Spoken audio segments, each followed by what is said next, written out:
Leyenda y realidad de una espía.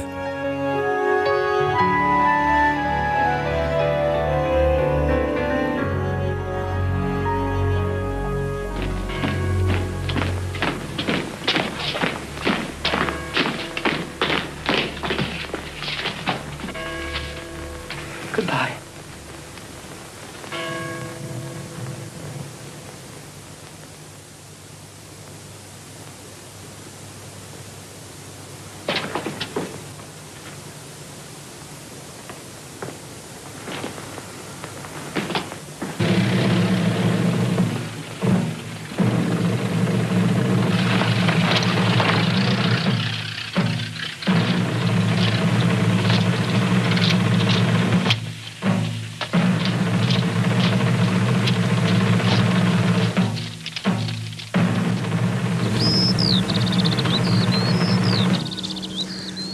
That won't be necessary.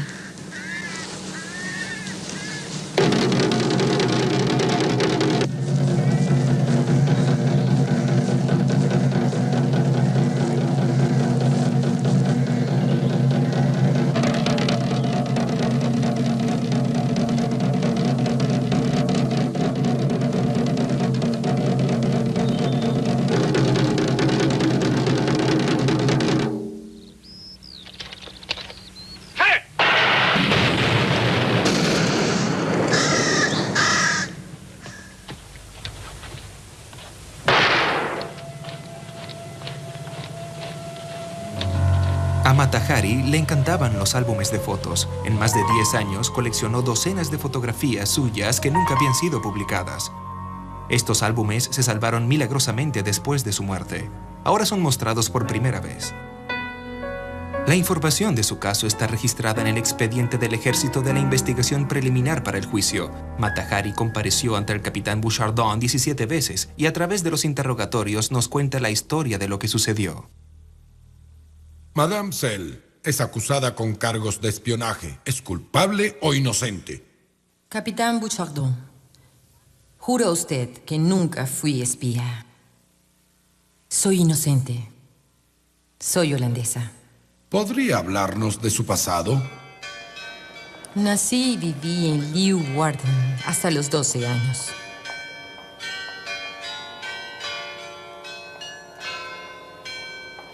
Para mi padre, era una orquídea entre botones de oro. Su padre, Adam Cell, estaba entre los 10 hombres más adinerados de la ciudad de Leeuwarden, que para entonces contaba con unos 30.000 habitantes. Así que su familia era muy rica, tenía mucho dinero y una gran casa. Él vendía sombreros y gorros, entre otras cosas, pero obtuvo su fortuna gracias a las especulaciones en las negociaciones petroleras en el lejano oriente y las Indias orientales holandesas.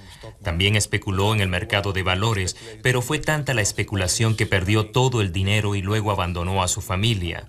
Se fue solo a Ámsterdam y La Haya, dejando a su familia en Leeuwarden. Luego se divorciaron oficialmente y unos meses después la madre de Mata Hari enfermó y murió en mayo de 1891.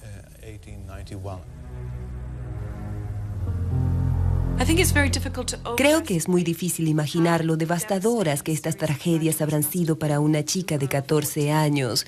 Margarita no solo había perdido a su madre, a la que estaba muy unida, sino también a su padre, a su familia, y además había perdido su posición social. Sin duda, su futuro debía parecerle muy sombrío. Cuando mi madre murió, mi padre volvió a casarse y me envió a un internado de señoritas en Leiden. Estuve en este instituto hasta los 17 años. ¿El director de ese instituto la sedujo a ella o a lo mejor ella lo sedujo a él? Ella fue expulsada y luego huyó. El hecho es que ocurrió algo que sin duda habría de manchar su reputación. Este hombre era la autoridad y pudo haberse aprovechado de esta chica que era extremadamente vulnerable. Otro factor que también fue muy significante para lo que sería la historia de Margarita fue el hecho de darse cuenta de que tendría que ingeniárselas para poder vivir, valerse por sí misma. Y entonces, sin duda, descubrió que era una mujer muy atractiva. Al final, probablemente no tenía muy buenas opciones para un buen y respetable matrimonio. Así que empezó a buscar en los diarios hasta que un día encontró un anuncio de un tal coronel Rudolph MacLeod de las Indias Orientales que estaba de permiso y buscaba una esposa.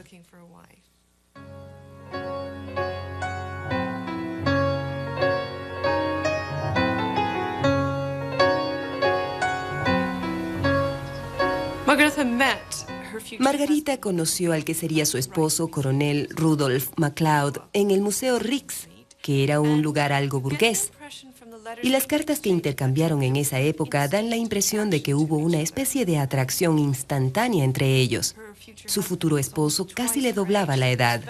Era un hombre mayor, una figura paternal que probablemente era muy importante para ella. Era alguien que representaba estabilidad, que representaba autoridad y un buen futuro para ella. A raíz de la proposición de matrimonio, debió pensar que era una vía de escape porque el hombre tenía planes de regresar a las Indias. Y quizás ella creyó que era una escapatoria. También influyó la combinación de un bonito uniforme y el hecho de que era un hombre realmente apuesto. Margarita era sexualmente muy precoz y muy segura de sí misma. Escribía en una forma muy coqueta, Johnny, que era como un apodo que usaba ella para él. ¿Usó el fondo por encima de la rodilla o por debajo de la rodilla? También hay una referencia muy explícita al hecho de que planeaban tener relaciones sexuales antes de casarse. Me preguntas si quiero hacer algo atrevido. Bien, Johnny, ¿por qué no? Si en apenas una semana seré tu esposa. ¡Qué suerte que ambos seamos tan apasionados! Entonces él dijo, caramba, qué muchacha tan bonita. Ella lo sorprendió. Esa era la historia que mi madre nos contaba con mucha frecuencia. Me casé con Rudolph MacLeod el 11 de julio. Cuando nació nuestro hijo Norman, me llevó con él a las Indias Orientales holandesas.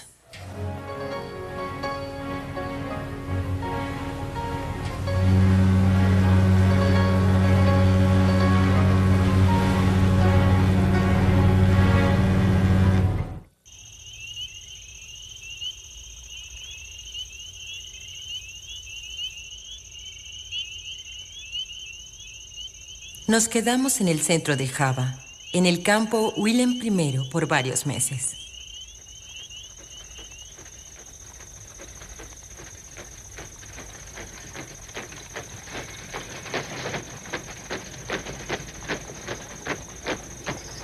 Luego, mi esposo fue transferido a Malang. Allí nació nuestra hija, a quien llamábamos Non.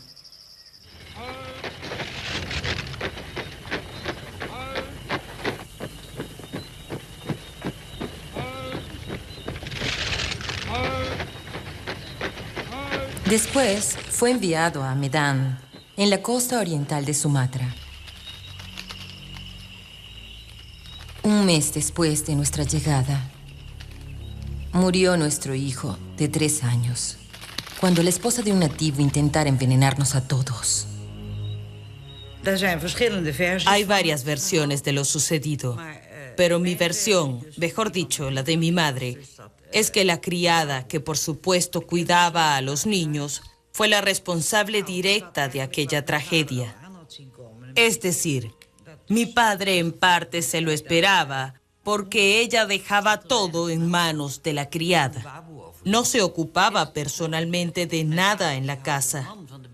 Y además, porque él había encarcelado al esposo de la criada por hacer algo prohibido. Entonces, el marido de la criada la obligó a eliminar a los hijos del mayor para vengarse, y lo hizo poniendo veneno en la comida.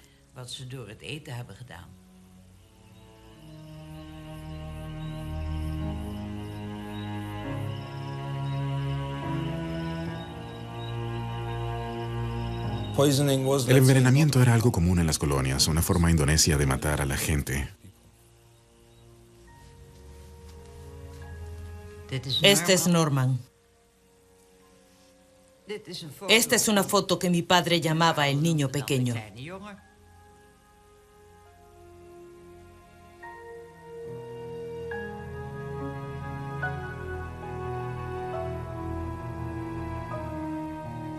Mi padre estaba devastado.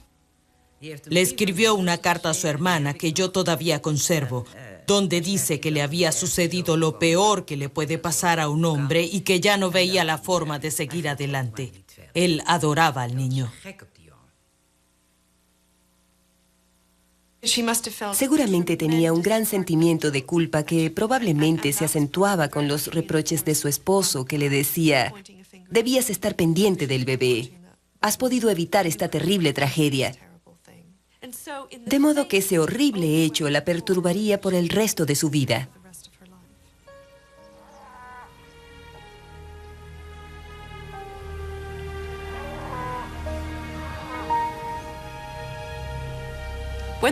Cuando los MacLeod volvieron a Holanda, la separación era inminente. Habían empezado a odiarse el uno al otro. Existía un rencor terrible entre ellos. Era solo cuestión de quién se iría primero. Inicialmente Margarita se llevó a su hija Non y trató de establecerse. Pero esto solo funcionaría mientras MacLeod participara en los arreglos, lo que ocurrió por un periodo de tiempo muy corto. Hay algo a lo que nunca renunciaría: a mi hija. Ella es lo único que me da fuerzas para vivir. Es la única alegría que tengo. Si bajo estas circunstancias la apartan de mi lado, nada más me quedará en la vida. Margarita trató de construir una vida para ella y su hija, y simplemente no funcionó.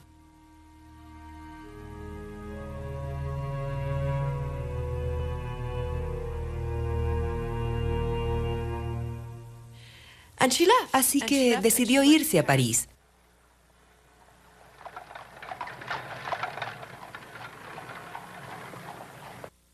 Dígame, Mademoiselle, ¿por qué se mudó a París después de divorciarse? Mi querido capitán, lo hice porque creía que París era la ciudad a la que iban todas las esposas.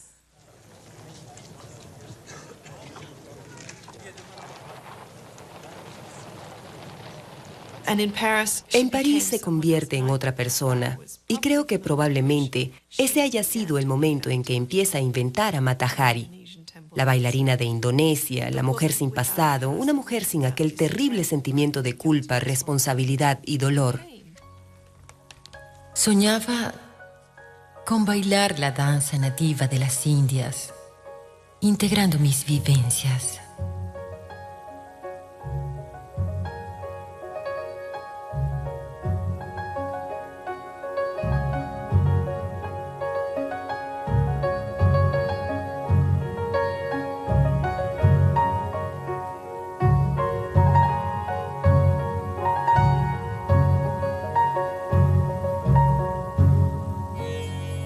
Empecé en el Museo Guimé, bajo el nombre de Mata Hari, que en malayo significa ojo del alba, e inmediatamente comenzó mi carrera. Conservamos entre los papeles de la biblioteca una invitación a esa memorable fiesta de marzo de 1905, en la que se indica que la señora MacLeod ejecutaría 3 danzas: la invocación a Shiva, la princesa y la flor mágica, y también unas danzas guerreras en honor a Subramania, que era uno de los dioses guerreros de Holanda, entre cuyos símbolos se encuentra una pica. Y en las fotografías de la época se puede ver a Mata Hari con una pose guerrera y una pica en la mano derecha. También se indica que al final de la sesión, Mata Hari haría una demostración de marionetas javanesas. Sin duda causó un gran impacto, y en ese momento ella era la gran atracción para los parisienses. Casi todas las noches bailaba en salones privados y ganaba 1000 francos por noche. La singularidad de Mata Hari radica en el hecho de que ella realmente inventó el personaje de la bailarina hindú. personaje considerado parte de un espectáculo de variedades hasta comienzos de los años 30. Ahora bien, ¿quién es la bailarina hindú? Es una artista de talento coreográfico más o menos confirmado que se inventa un seudónimo exótico, que se inventa una historia de vida procedente esencialmente de la mistificación. Nací en Java, en medio de la vegetación tropical. Desde pequeña me enseñaron el verdadero significado de estas danzas, que son parte de un culto, de una religión. Solo los que nacen y crecen allá llegan a comprender su significado religioso. Estoy convencido de que ella empezó a creer en sus propias mentiras, en las cosas que le había dicho a la prensa y que la prensa publicaba, y la convencía de que todo lo que decía era cierto. Vivía en un mundo de fantasías. Aunque Mata Hari bailaba como representante de las danzas javanesas, no se inspiraba en estas completamente, pues es evidente que ella no realizaba los movimientos característicos de tales danzas, como los de las piernas, la posición de las rodillas y sobre todo el lenguaje de las manos. Dado que no sabía bailar, Mata Hari utilizaba unos movimientos extremadamente lentos y de algún modo simulaba estar en trance, como si la danza invadiera su cuerpo. Le daba a sus danzas cierto hieratismo, cierta lentitud, un aspecto en el que conjugaba exotismo y erotismo.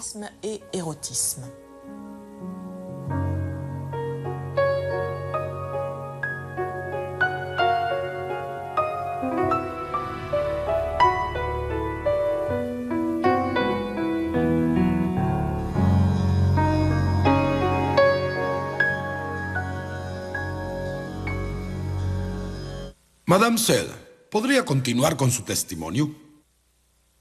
En febrero de 1906 actué en la ópera en Monte Carlo. Allí me convertí en la amante del teniente Alfred Kuipert. Me llevó a vivir a Berlín y viajamos mucho gracias a su gran fortuna.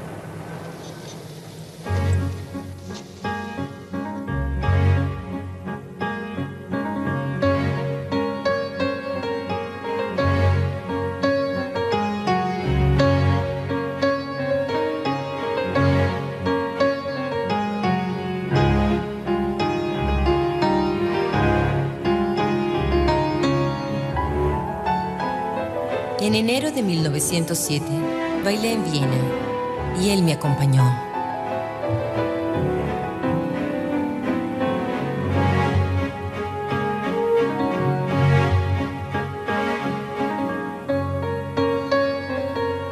Me encantan los oficiales. Siempre me han gustado. Preferiría ser la amante de un oficial pobre que de un banquero rico. Mi mayor placer es poder ir a la cama con ellos sin pensar en el dinero.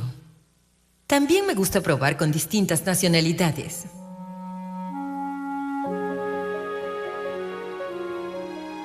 La familia de Alfred Kuipert insistía en que él me dejara.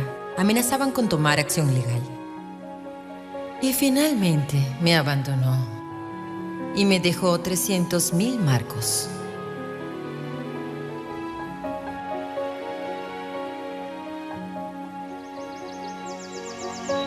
Regresé a París, donde el banquero Rousseau me hizo su amante. Con él vivía a todo dar. Obtuve una gran casa de campo en París, en Neuilly, calle Windsor, número 11.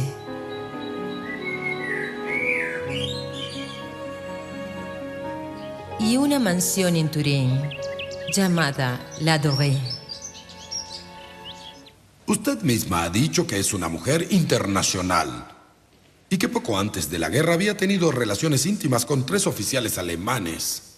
El hecho de que haya tenido relaciones íntimas con ciertas personas no implica que tenga que ver con el espionaje. Ciertamente, como bailarina profesional, me relacioné con personas en Berlín sin ninguno de los motivos sospechosos que usted supone. Además, ¿cómo iba a saber que entonces habría una guerra? En junio de 1914 estaba en Berlín, preparándome para un contrato de 6 meses que había firmado con el Teatro Metropol. Luego se declaró la guerra. Y la policía trataba muy mal a los extranjeros. El presidente del banco me dijo que como yo había vivido 10 años en Francia, se me consideraba francesa. Y no quiso devolverme mi dinero ni mis joyas. Tuve que irme de Berlín sin un centavo. Cuando llegué a mi país, me sentía muy avergonzada. No tenía dinero, pero contaba con un viejo amor en La Haya, el coronel Barón van der Capellen, que era casado y muy rico. Recurrí a él y me instaló en La Haya, en un cómodo departamento. Sigue siendo mi amante. Mi estadía en La Haya fue muy triste. Algunos de mis amigos, especialmente el doctor que me ayudó a traer a mi hija al mundo, trataron de que me reuniera con ella. No la había visto en 6 años. Pero todo esfuerzo fue inútil, pues mi hija se negaba a verme. Me sentía muy sola.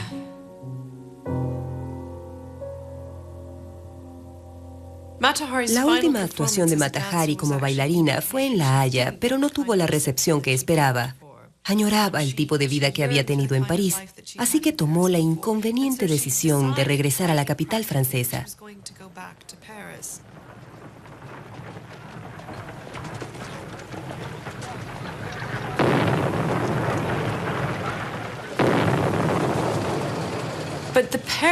Pero la ciudad a la que llegó Mata Hari era distinta a la París que ella imaginaba. Había una guerra y una mujer como Mata Hari, que era conocida cortesana, ya no tenía un lugar en la sociedad francesa. De hecho, su situación era peor. La consideraban sospechosa. Mata Hari era considerada sospechosa. Era vigilada muy de cerca desde que llegó a París y se instaló en el Gran Hotel Plaza de la Ópera en junio de 1916. París, 4 de agosto de 1916. La vigilancia de la mujer apellido MacLeod fue retomada esta mañana a las 8:30. Salió de su habitación a eso de las 10 y tuvo una larga charla con 2 oficiales en el Winter Garden. Después del almuerzo, se reunió con un oficial de identidad desconocida. 2 detectives la seguían día y noche, controlaban toda su correspondencia y escuchaban sus conversaciones telefónicas. París, 5 de agosto. MacLeod salió del hotel a las 10 a.m., acompañada del oficial ruso mencionado ayer y que fue identificado como Demaslov Vadim, de 21 años, capitán del ejército ruso, nacido en Odessa, proveniente de La Pan. Conocí un oficial ruso, capitán Vadim Demaslov. Nos hicimos amantes y fue un gran amor para ambos. Estos detectives redactaban un informe de vigilancia que era entregado al capitán Ladoux, que era el jefe del contraespionaje francés. París, 6 de agosto. Se nos informó que MacLeod pensaba ir a Vittel por un remedio. Trató de obtener un permiso especial para entrar al área ocupada por el ejército. En ese entonces quería ir a Vittel. Me notificaron que fuera el número 282 del Boulevard Saint-Germain. Me recibió muy cordialmente un caballero vestido de civil, el capitán Ladoux. Me dijo, si ama a Francia, estará dispuesta a prestarnos importantes servicios. ¿Ha pensado en ello? Yo le dije, sí y no. ¿Lo haría? Nunca lo había considerado. Usted ha de ser muy cara. Eso, definitivamente. Estamos en el 282 del Boulevard Saint-Germain, sede del contraespionaje francés. Fue aquí donde el capitán Ladoux hizo su proposición a Mata Hari, quien se tomó 2 semanas antes de aceptar. Los informes de vigilancia sí lo confirman. Vittel, 2 de septiembre de 1916. La señora MacLeod, a quien seguimos hasta Vittel, llegó al lugar el 1 de septiembre a las 4:30 p.m. Fue al Gran Hotel, donde está hospedada. Vittel, 3 de septiembre de 1916. Durante todo el día, MacLeod solo salió del hotel para tomar las aguas y para dar un pequeño paseo por el parque. En el camino habló con 3 oficiales.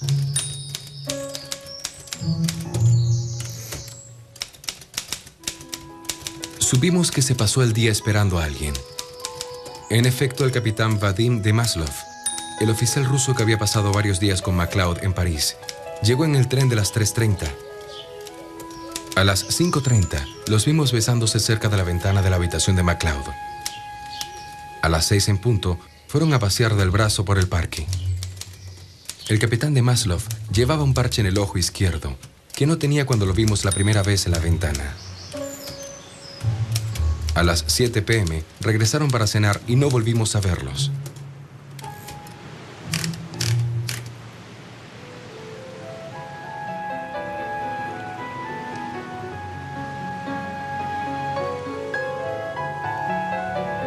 Vadim estaba gravemente herido porque había sido gaseado y perdió la vista del ojo izquierdo.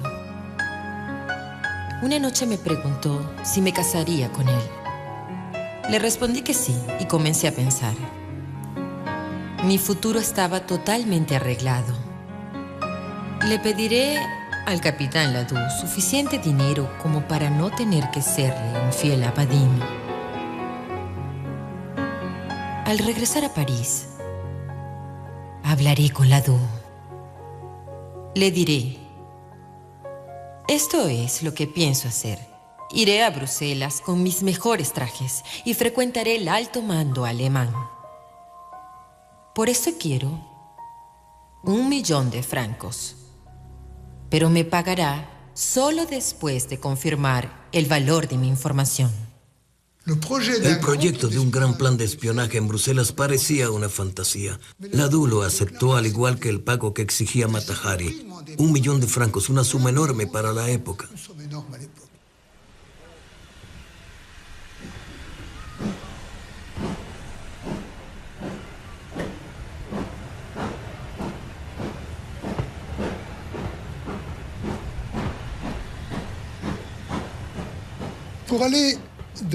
Para ir de París a Bélgica, ocupada por los alemanes.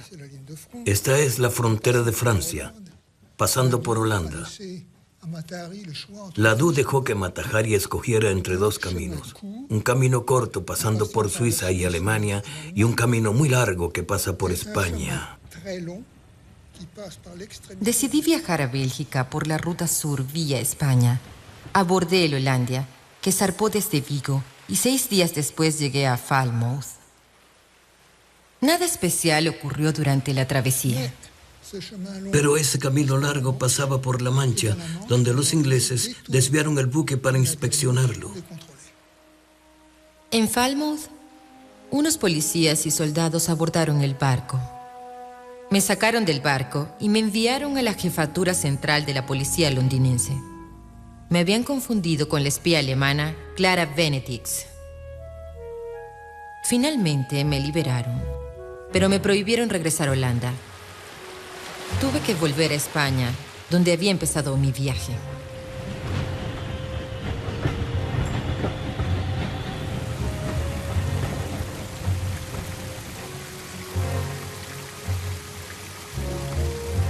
En Madrid me registré en el Hotel Ritz. Inmediatamente le escribí al capitán Ladoux para notificarle lo que me había pasado en Inglaterra. Luego decidí actuar.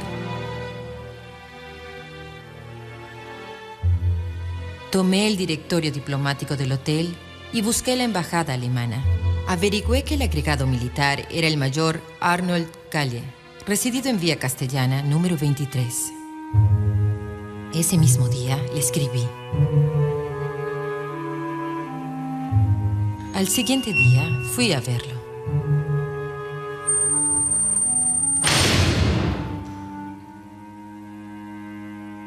Esa noche le escribí al capitán Ladoux. Espero sus instrucciones. Puedo hacer lo que me plazca con Kalle, quien ocupa una alta posición en la embajada alemana. Desde su primer encuentro con el agregado militar alemán, Mata Hari logró seducirlo y le sacó algunas informaciones que ella consideraba importantes, pero que realmente ya eran del conocimiento de los franceses. 2 días después, el lunes 11 de diciembre, se encontró por casualidad con el agregado militar francés, el coronel Damvigne, quien se enamoró perdidamente de ella. El coronel Downing le pidió a Mata Hari que consiguiera informaciones valiosas con el mayor alemán, pero este comenzó a desconfiar y se negó a responder a las preguntas de la bailarina. Decidió investigar la vida de Mata Hari y así descubrió todas sus artimañas. El castigo por su traición se iniciaría el miércoles 13 de diciembre. El mayor envió a Berlín una serie de radiotelegramas.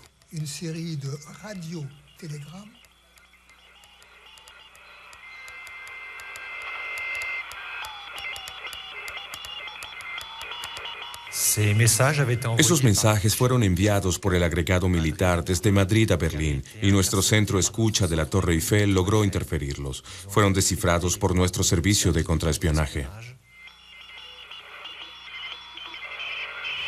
Es probable que haya utilizado adrede un código que pudiese ser descifrado.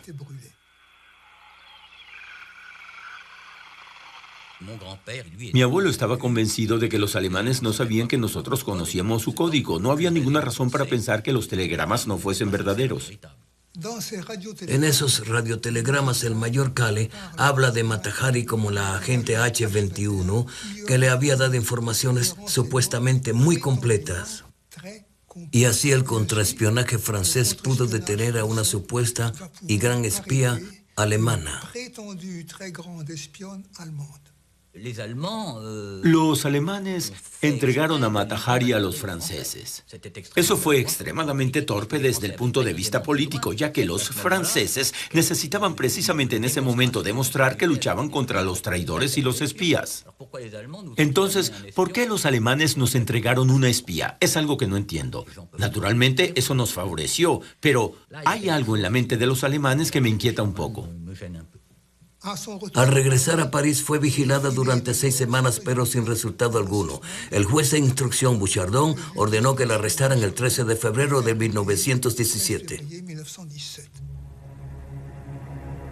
La señora Cel Margarita, conocida como Mata Hari, hospedada en el Palacio Elíseo, de religión protestante, 1,75 m de estatura, con la facultad de leer y escribir, es acusada de espionaje y complicidad con el enemigo al intentar ayudarlos en sus operaciones.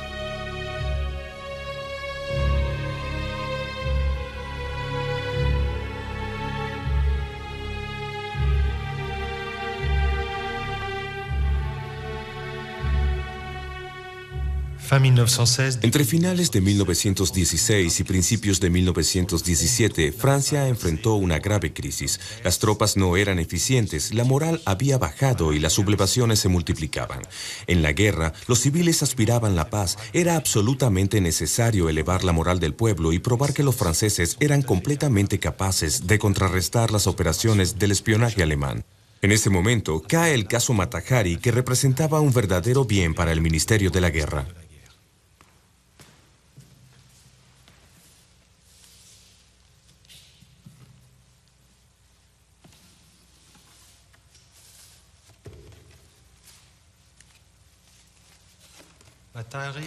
Mata Hari fue encarcelada en Saint-Lazare, en una celda individual como todas las detenidas. No disfrutaba de ningún tipo de privilegios. Estaba aislada del mundo exterior y para comunicarse debía hablar con su abogado o el capitán Bouchardon.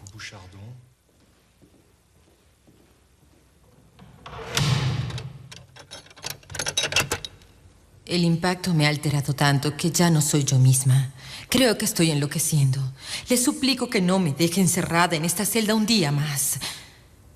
Es terrible mantener a una mujer como yo aislada bajo semejantes condiciones. No puede imaginar cómo son las condiciones de vida en Saint-Lazare. La soledad, la inmundicia y la degradación.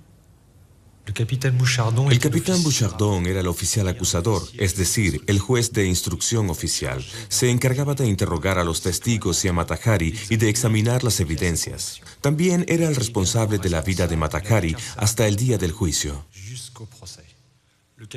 El capitán Bouchardon no quería mejorar sus condiciones de detención con el fin de desesperarla y obligarla a dar nombres de espías extranjeros. Me siento muy débil para levantarme. Anoche escupí sangre. Grité con terror, pero nadie me escuchó. Tengan piedad de mí. Escribía mucho. Escribía 2 veces al día al capitán Bouchardon, básicamente para quejarse de sus condiciones de vida, declarar su inocencia y también para pedir su libertad provisional. Se lo ruego, capitán. ¿Por qué me llevan a la desesperación en una celda donde enloquezco? Puede amenazarme, hacerme sufrir, pero no puedo decirle lo que no sé. Por favor, basta. Respetuosamente, Selma Matahari. A pesar de las espantosas condiciones de vida, Matahari no desmayó. No dijo nada con respecto a los alemanes. Esto obligó al juez Bouchardon a recurrir a la única prueba con la que contaba, a saber, el telegrama del agregado militar alemán.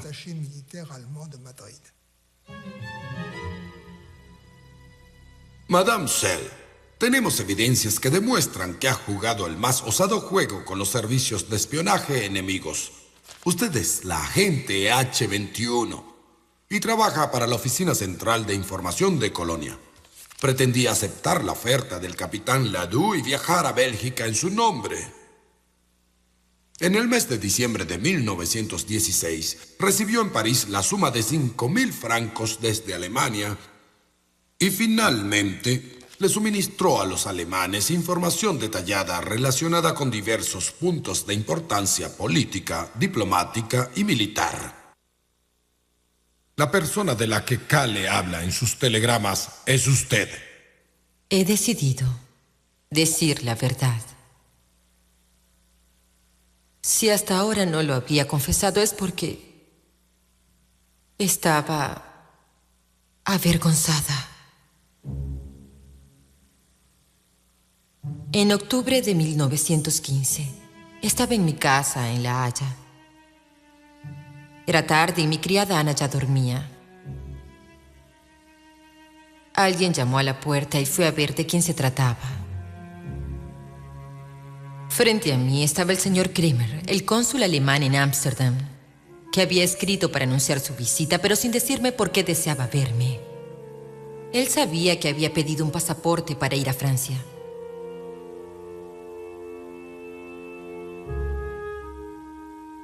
Me dijo: sé que irá a Francia.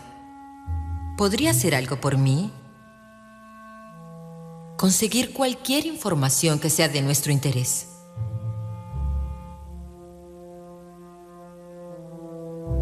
Si acepta, le pagaré 20.000 francos.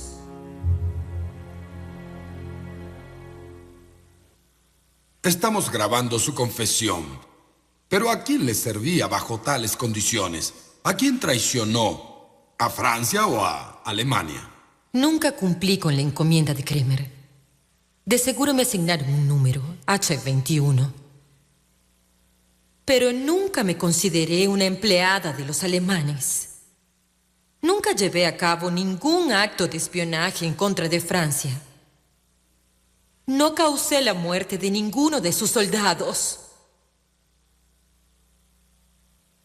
Mi abuelo no tenía ninguna duda con respecto a su culpabilidad. Yo diría que para el momento del juicio, él estaba seguro de que ella le había dado a los alemanes información extremadamente importante. Esos telegramas fueron descifrados por los franceses. Sabían muy bien que las informaciones que Matahari le había dado al mayor Kale eran absolutamente insignificantes y carentes de importancia. En materia de espionaje, es el hecho de espiar lo que se paga con la pena capital. No depende de la importancia de la información que se da. El juicio se desarrollará a puerta cerrada debido a la necesidad de guardar el secreto militar, ya que Francia está en guerra. Es la señora Selma Margarita Gertrude, también conocida como Matahari, culpable de haber entrado al puesto militar de París en diciembre de 1915 con el fin de obtener información para Alemania, una nación enemiga, en Holanda, es la misma mujer culpable de haberle entregado al cónsul alemán Kremer documentos o información que ponían en peligro la seguridad de posiciones militares. En Madrid, diciembre de 1916, es la misma persona culpable de haberle comunicado al agregado militar alemán Kahle ciertas informaciones para ayudarlos en la guerra. El juez militar respondió sí a las 8 preguntas que se hicieron debido a la situación de la época y a la forma en que fueron informados o desinformados. Solo podían condenarla a muerte por unanimidad. En consecuencia de lo cual, el consulado, por unanimidad, condena a Schell Margarita Gertrud a muerte. La acusada también deberá pagar costos legales al Estado. Hoy todo se derrumba a mi alrededor. Todos me han dado la espalda, hasta el hombre por quien habría dado mi vida. Nunca hubiese imaginado que los humanos pudieran ser tan cobardes. Pero sí lo son. Estoy sola. Yo misma me defenderé. Y si tengo que caer, lo haré con una sonrisa de profundo desprecio.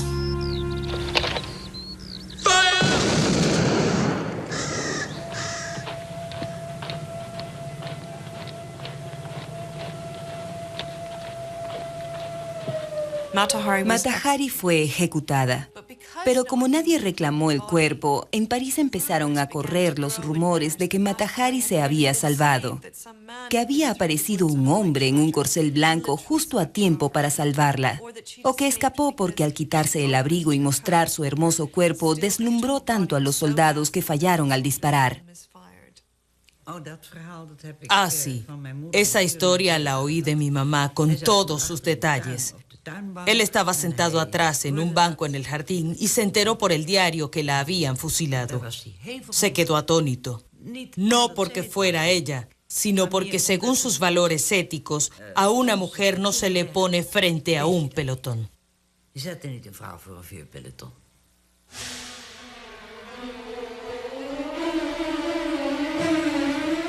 Mata Hari realmente es un icono femenino del siglo XX. Es un símbolo sexual muy poderoso y como es universalmente reconocida, después de todo es la mujer fatal, permanece en una especie de imaginación ficticia.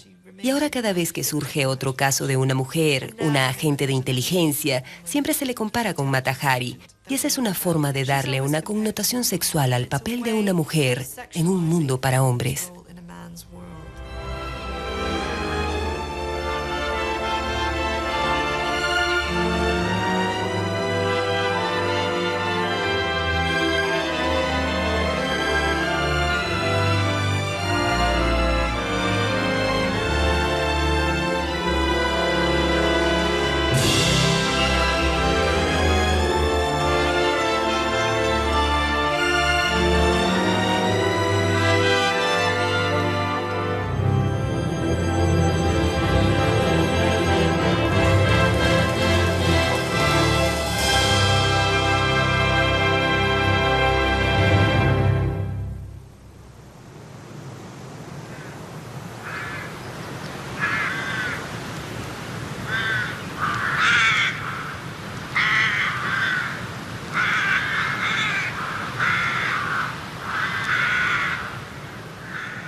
Ella fue al colegio agrario en La Haya y cuando se graduó todo estaba listo para ir a las Indias.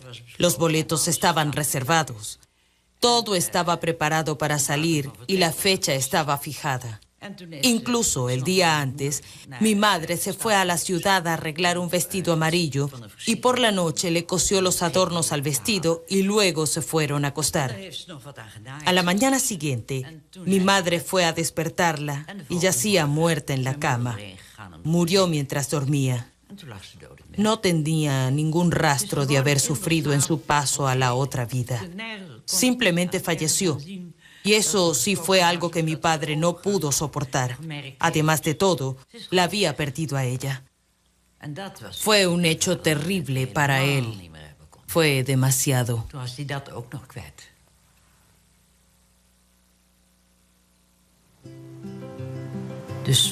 Por ello no hay ningún nombre de la familia en la lápida, porque mi padre no quiso que nadie viniera a visitar la tumba.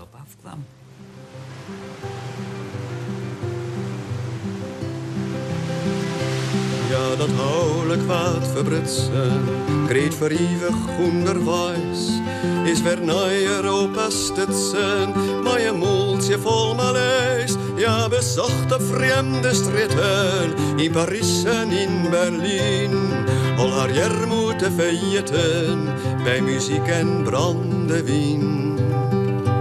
En ja, kezen oren namen, zat hier net eens bestiert. Ja, vertelde onbeskamme dat je Matahari 4 van het land voor je men skeptisch bij de poorten van de hel. Maak ja een trieste striptease, want haar spierlijk leed te fel. De eerste van de Bajaderen leven zien een glorieroes. En bij hege militairen, via Gauws bij onhoes, doet de eerste vrootkrieg voeren en Parijs bedriegelij. Helle drucht haar uit de gloede van haar wilde nachten wij. In een cel met Brits en tonnen hebben ja haar feesten zet, via wierlijke spionne. Matahari wist het net in het dichthoes Saint-Lazare.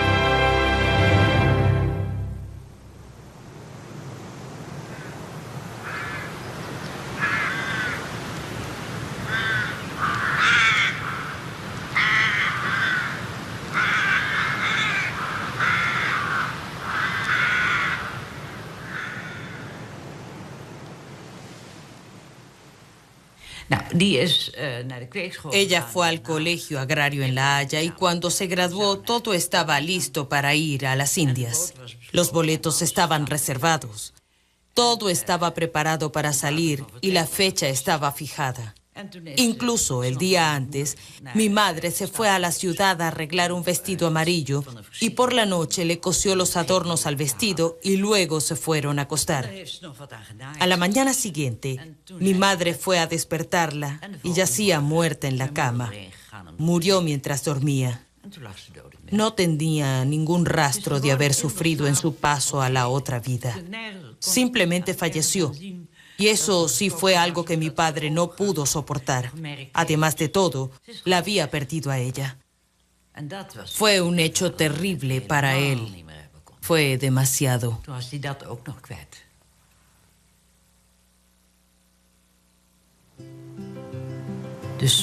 Por ello no hay ningún nombre de la familia en la lápida, porque mi padre no quiso que nadie viniera a visitar la tumba.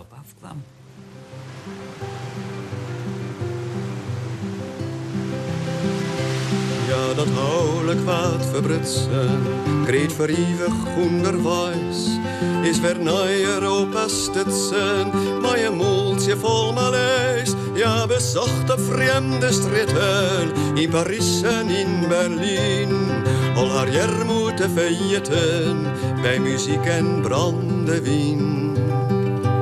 En ja, kezen oren namen, zat hier net eens bestiert.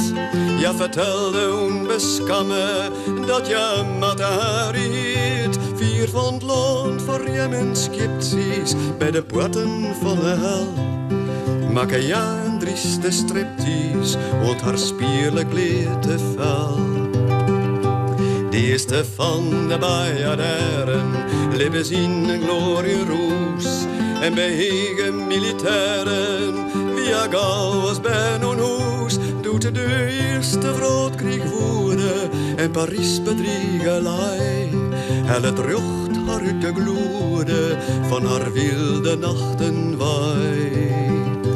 In een cel met Brits en tonnen hebben ja haar feesten zet, via wierlijke spionne. Matahari wist het net. Descubrió que era una mujer muy atractiva.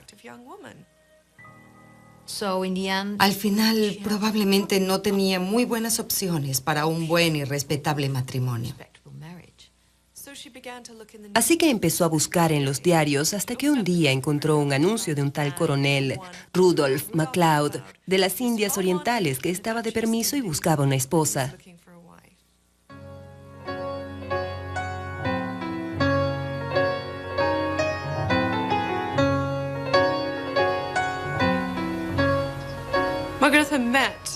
Margarita conoció al que sería su esposo, coronel Rudolph MacLeod, en el Museo Rijks, que era un lugar algo burgués.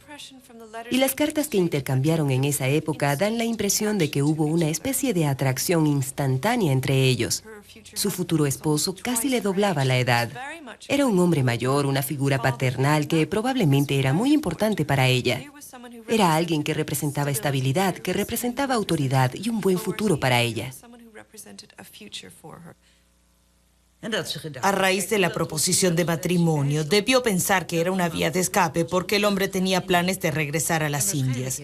Y quizás ella creyó que era una escapatoria. También influyó la combinación de un bonito uniforme y el hecho de que era un hombre realmente apuesto. Margarita era sexualmente muy precoz y muy segura de sí misma. Escribía en una forma muy coqueta. Johnny, que era como un apodo que usaba ella para él. ¿Usó el fondo por encima de la rodilla o por debajo de la rodilla?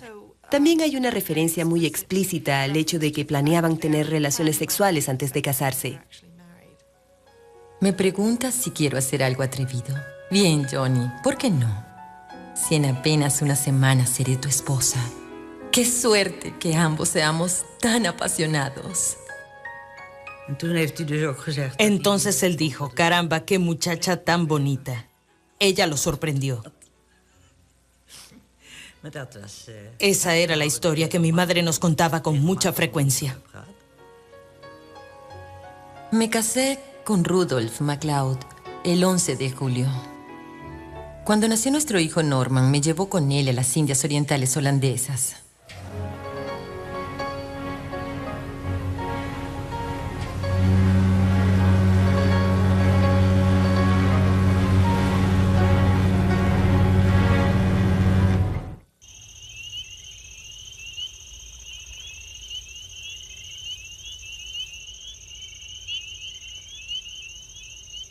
Nos quedamos en el centro de Java, en el campo Willem I, por varios meses.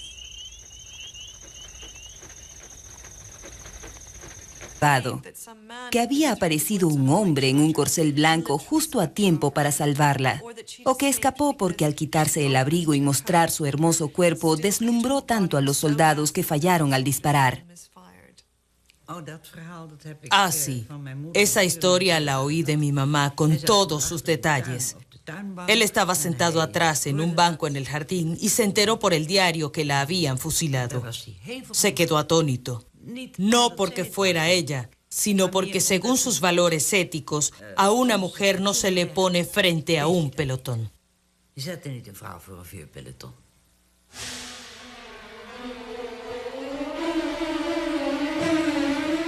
Mata Hari realmente es un icono femenino del siglo XX. Es un símbolo sexual muy poderoso y como es universalmente reconocida, después de todo es la mujer fatal, permanece en una especie de imaginación ficticia.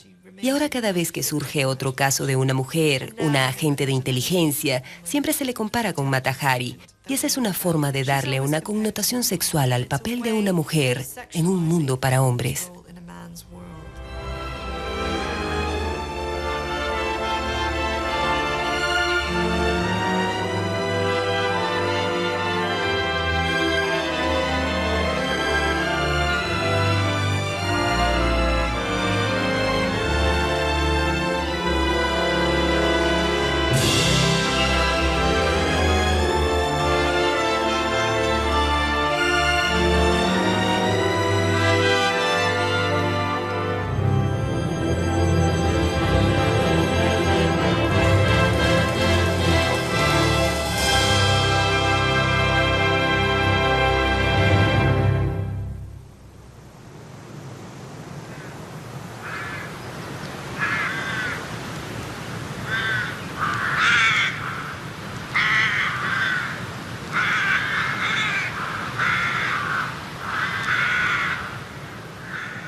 Ella fue al colegio agrario en La Haya y cuando se graduó todo estaba listo para ir a las Indias.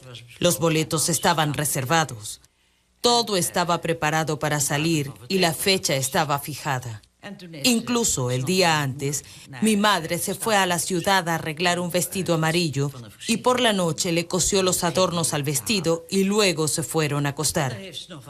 A la mañana siguiente, mi madre fue a despertarla y yacía muerta en la cama. Murió mientras dormía. No tenía ningún rastro de haber sufrido en su paso a la otra vida. Simplemente falleció. Y eso sí fue algo que... Modo simulaba estar en trance, como si la danza invadiera su cuerpo. Le daba a sus danzas cierto hieratismo, cierta lentitud, un aspecto en el que conjugaba exotismo y erotismo.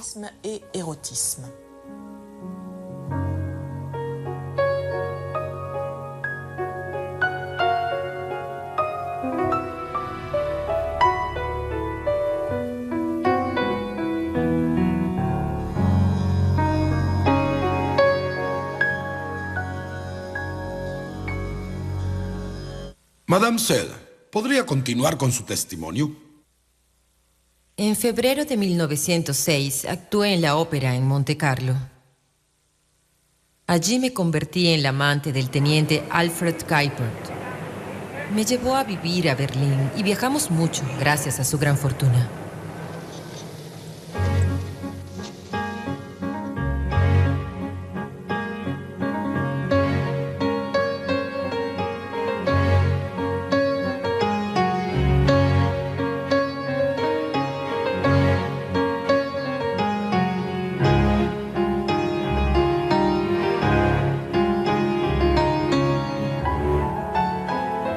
En enero de 1907, bailé en Viena y él me acompañó.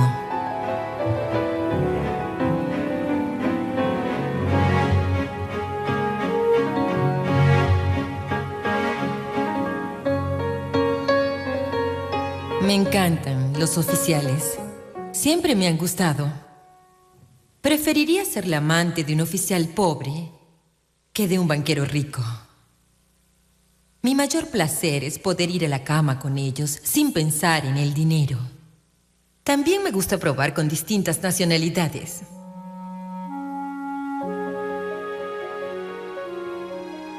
La familia de Alfred Kuipert insistía en que él me dejara. Amenazaban con tomar acción legal. Y finalmente me abandonó. Y me dejó 300.000 marcos.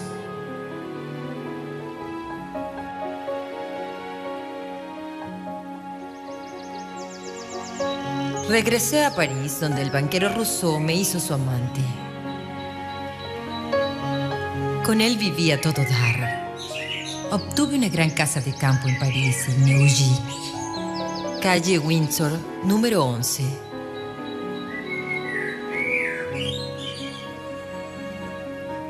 Y una mansión en Turín, llamada La Dorée.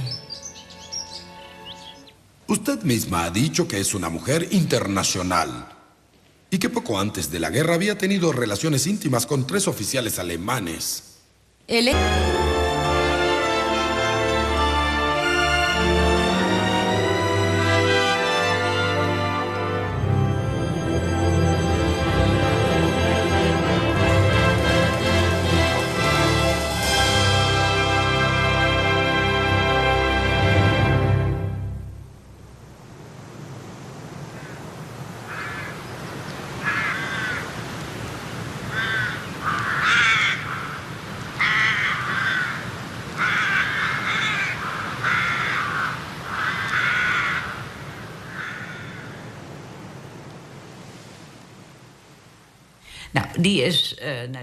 Ella fue al colegio agrario en La Haya y cuando se graduó todo estaba listo para ir a las Indias.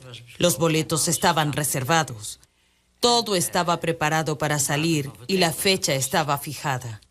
Incluso el día antes, mi madre se fue a la ciudad a arreglar un vestido amarillo y por la noche le cosió los adornos al vestido y luego se fueron a acostar.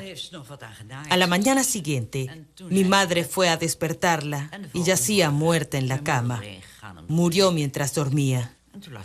No tenía ningún rastro de haber sufrido en su paso a la otra vida. Simplemente falleció. Y eso sí fue algo que mi padre no pudo soportar. Además de todo, la había perdido a ella. Fue un hecho terrible para él. Fue demasiado.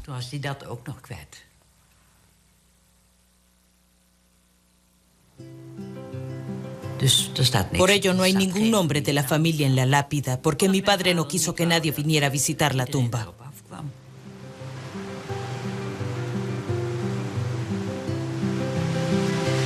Ja, dat oude kwaad verbritsen, kreet voor eeuwig onderwijs, is weer naar Europa stitsen, maar je moeltje vol maleis. Ja, bezocht de vreemde stritten, in Parijs en in Berlijn, al haar jermoete feiten, bij muziek en brandewijn. En ja, kezen oren namen, zat hier net eens bestiert.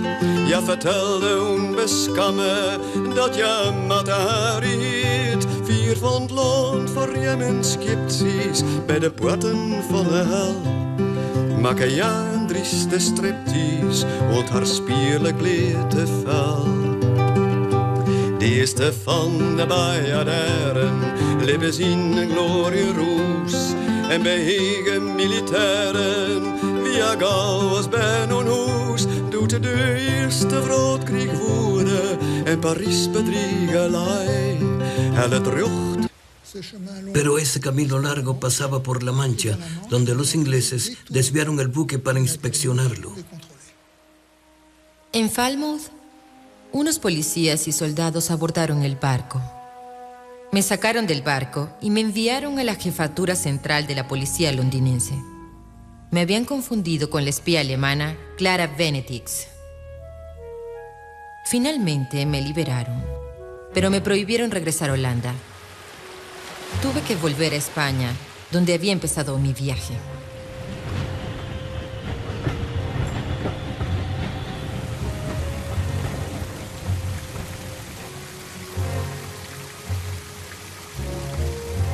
En Madrid me registré en el Hotel Ritz. Inmediatamente le escribí al capitán Ladoux para notificarle lo que me había pasado en Inglaterra. Luego decidí actuar. Tomé el directorio diplomático del hotel y busqué la embajada alemana. Averigüé que el agregado militar era el mayor Arnold Calle, residido en Vía Castellana, número 23. Ese mismo día le escribí. Al siguiente día fui a verlo.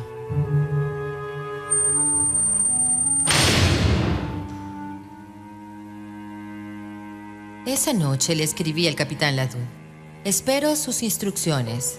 Puedo hacer lo que me plazca con Calle, quien ocupa una alta posición en la embajada alemana. Desde su primer encuentro con el agregado militar alemán, Matahari logró seducirlo y le sacó algunas informaciones que ella consideraba importantes, pero que realmente ya eran del conocimiento de los franceses.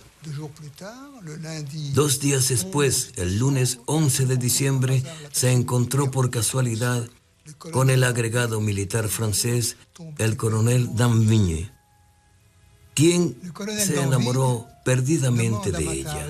El coronel Danvigne le pidió a Matahari que consiguiera informaciones valiosas con el mayor alemán, pero este comenzó a desconfiar y se negó a responder a las preguntas de la bailarina. Decidió investigar la vida de Matahari y así descubrió todas sus artimañas. El castigo por su traición se iniciaría el miércoles 13 de diciembre. El mayor envió a Berlín una serie de radiotelegramas.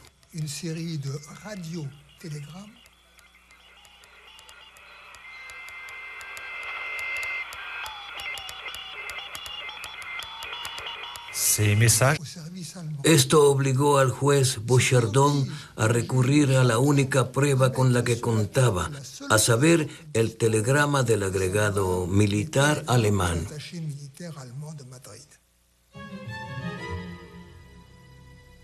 Madame Sell, tenemos evidencias que demuestran que ha jugado el más osado juego con los servicios de espionaje enemigos. Usted es la agente H-21 y trabaja para la Oficina Central de Información de Colonia. Pretendía aceptar la oferta del capitán Ladoux y viajar a Bélgica en su nombre. En el mes de diciembre de 1916, recibió en París la suma de 5.000 francos desde Alemania y finalmente le suministró a los alemanes información detallada relacionada con diversos puntos de importancia política, diplomática y militar. La persona de la que Kahle habla en sus telegramas es usted. He decidido decir la verdad. Si hasta ahora no lo había confesado es porque estaba avergonzada. En octubre de 1915, estaba en mi casa en La Haya. Era tarde y mi criada Ana ya dormía. Alguien llamó a la puerta y fui a ver de quién se trataba. Frente a mí estaba el señor Kremer, el cónsul alemán en Ámsterdam, que había escrito para anunciar su visita, pero sin decirme por qué deseaba verme. Él sabía que había pedido un pasaporte para ir a Francia.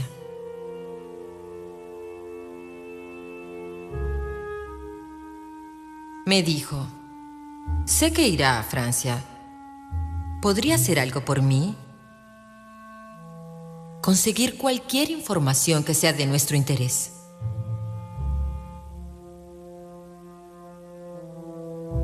Si acepta, le pagaré 20.000 francos.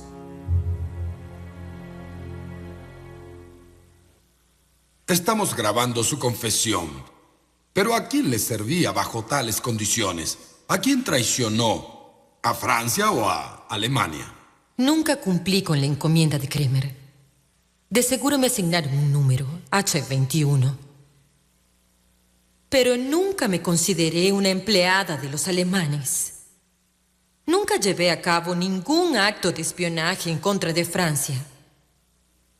No causé la muerte de ninguno de sus soldados. Mi abuelo no tenía ninguna duda con respecto a su culpabilidad. Yo diría que para él... Verbo, donde dice que le había sucedido lo peor que le puede pasar a un hombre y que ya no veía la forma de seguir adelante. Él adoraba al niño. Seguramente tenía un gran sentimiento de culpa que probablemente se acentuaba con los reproches de su esposo, que le decía, debías estar pendiente del bebé. Has podido evitar esta terrible tragedia. De modo que ese horrible hecho la perturbaría por el resto de su vida.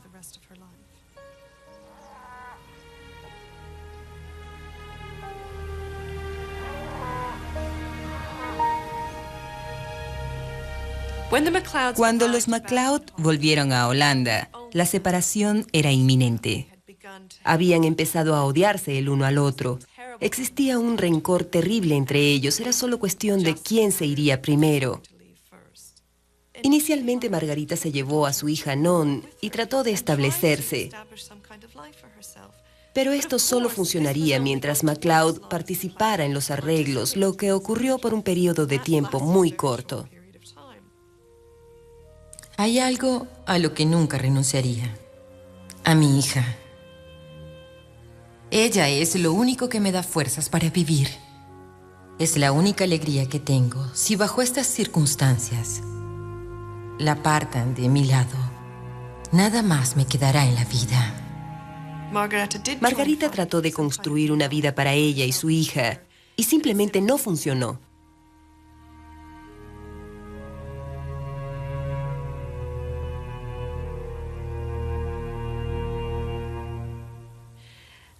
Así que decidió irse a París.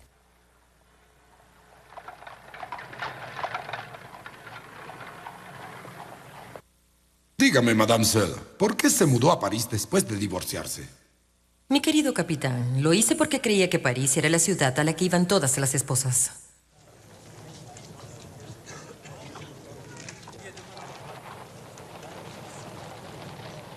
En París se convierte en otra persona, y creo que probablemente ese haya sido el momento en que empieza a inventar a Mata Hari, la bailarina de Indonesia, la mujer sin pasado, una mujer sin aquel terrible sentimiento de culpa, responsabilidad y dolor.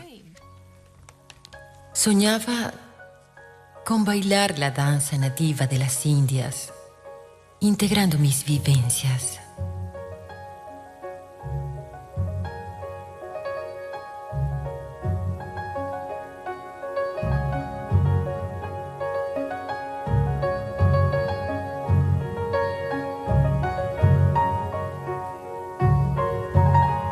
Cuando llegué a mi país, me sentía muy avergonzada. No tenía dinero, pero contaba con un viejo amor en La Haya, el coronel Barón van der Capellen, que era casado y muy rico. Recurrí a él y me instaló en La Haya, en un cómodo departamento. Sigue siendo mi amante. Mi estadía en La Haya fue muy triste. Algunos de mis amigos, especialmente el doctor que me ayudó a traer a mi hija al mundo, trataron de que me reuniera con ella. No la había visto en 6 años. Pero todo esfuerzo fue inútil, pues mi hija se negaba a verme. Me sentía muy sola.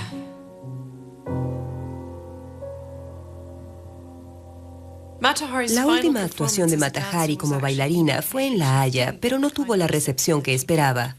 Añoraba el tipo de vida que había tenido en París, así que tomó la inconveniente decisión de regresar a la capital francesa.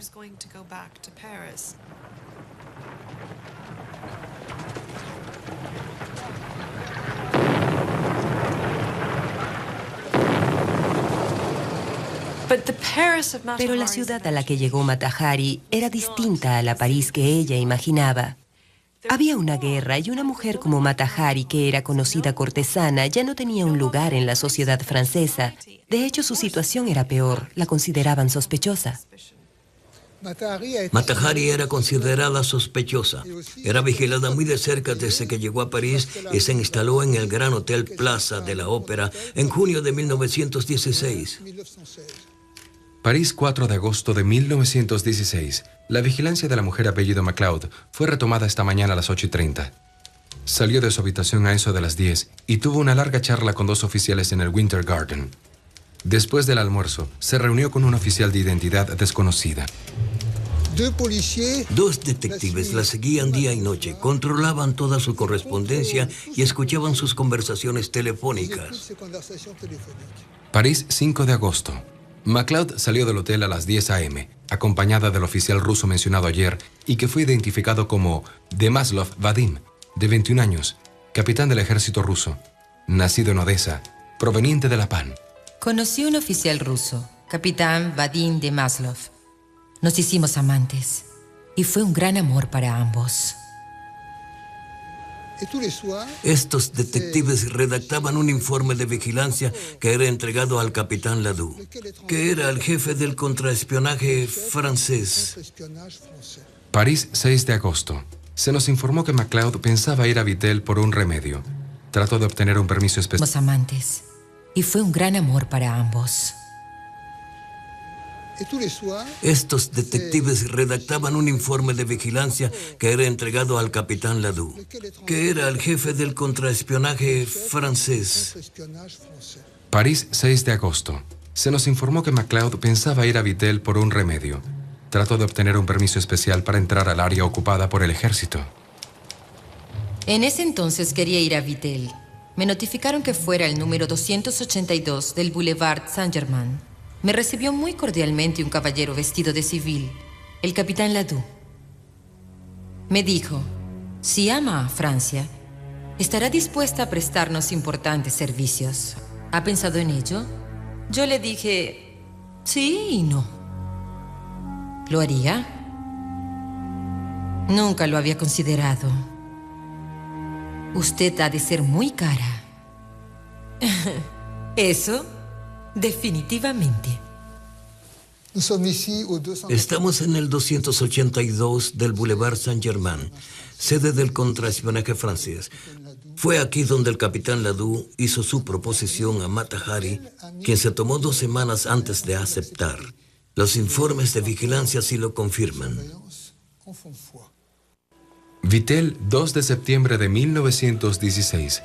La señora MacLeod, a quien seguimos hasta Vittel, llegó al lugar el 1 de septiembre a las 4:30 p.m.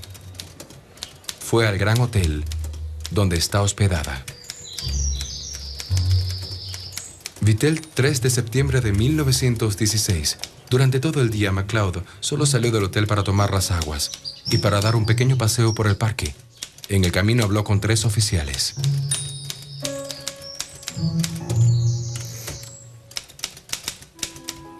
Supimos que se pasó el día esperando a alguien. En efecto, el capitán Vadim de Maslov, el oficial ruso que había pasado varios días con MacLeod en París, llegó en el tren de las 3:30. A las 5:30, los vimos besándose cerca de la ventana de la habitación de MacLeod. A las 6 en punto, fueron a pasear del brazo por el parque. El capitán de Maslov llevaba un parche en el ojo izquierdo, que no tenía cuando lo vimos la primera vez en la ventana. A las 7 p.m. regresaron para cenar y no volvimos a verlos.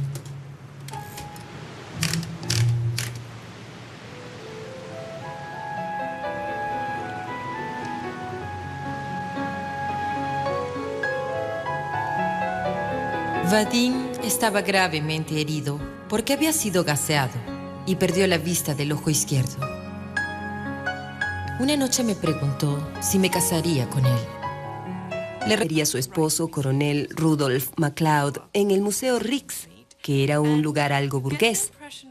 Y las cartas que intercambiaron en esa época dan la impresión de que hubo una especie de atracción instantánea entre ellos. Su futuro esposo casi le doblaba la edad. Era un hombre mayor, una figura paternal que probablemente era muy importante para ella. Era alguien que representaba estabilidad, que representaba autoridad y un buen futuro para ella. A raíz de la proposición de matrimonio, debió pensar que era una vía de escape porque el hombre tenía planes de regresar a las Indias. Y quizás ella creyó que era una escapatoria. También influyó la combinación de un bonito uniforme y el hecho de que era un hombre realmente apuesto. Margarita era sexualmente muy precoz y muy segura de sí misma. Escribía en una forma muy coqueta. Johnny, que era como un apodo que usaba ella para él. ¿Usó el fondo por encima de la rodilla o por debajo de la rodilla? También hay una referencia muy explícita al hecho de que planeaban tener relaciones sexuales antes de casarse.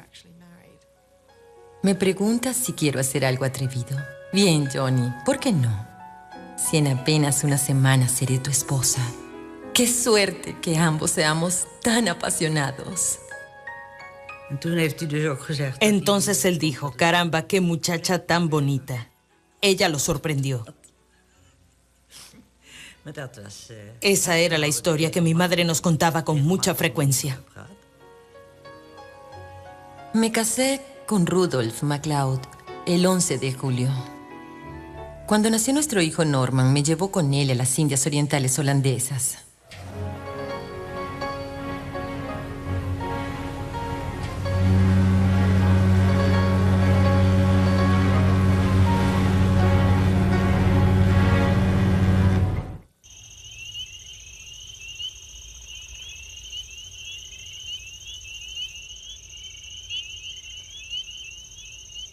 Nos quedamos en el centro de Java, en el campo Willem I, por varios meses.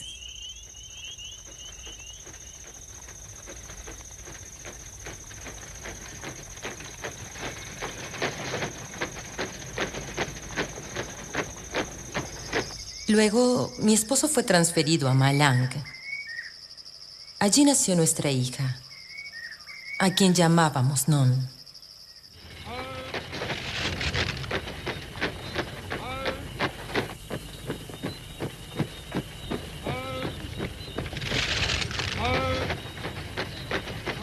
Después fue enviado a Medan, en la costa oriental de Sumatra.